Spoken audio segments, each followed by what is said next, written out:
পেহেলগাঁওয়ে 26 জনের মৃত্যুর জবাব দিয়েছিল ভারতীয় সেনাবাহিনী। অপারেশন সিন্ধুরের মাধ্যমে গুড়িয়ে দেওয়া হয়েছিল পাকিস্তান ও পাক অধিকৃত কাশ্মীরে অবস্থিত একাধিক জঙ্গি ঘাঁটি। ভারতের ভূখণ্ডে সন্ত্রাসীরা হামলা করলে তার ফল কি হতে পারে তা দেখিয়ে দিয়েছে এই অভিযান। অপারেশন সিন্ধুরের সাফল্যের পরেই উন্নত প্রযুক্তির ড্রোনের চাহিদা আরও বেড়েছে ভারত তথা বিশ্ববাজারে। সেই চাহিদার কথা মাথায় রেখেই আইআইটি কানপুরে সওয়াল 50 নামে ড্রোন তৈরি করা হচ্ছে। এর ওজন প্রায় 150 কেজি। একসঙ্গে 50 কেজি পেলোড নিয়ে 1500 ফুট उच्चताয় उड़ते पारবে এটি।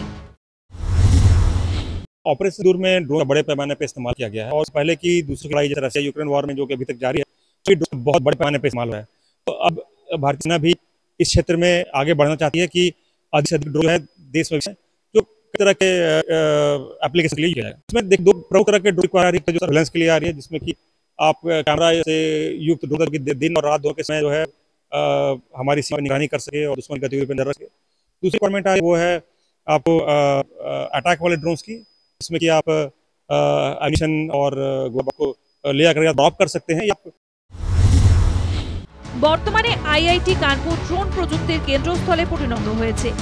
রিপোর্ট বলছে আইআইটি কানপুর ভারতীয় সেনার কাছে এখনো পর্যন্ত 30টি ড্রোন সরবরাহ করেছে, যা নজরদারি, ভূখণ্ডে মানচিত্র তৈরি ও সীমিত যুদ্ধে ব্যবহৃত হচ্ছে।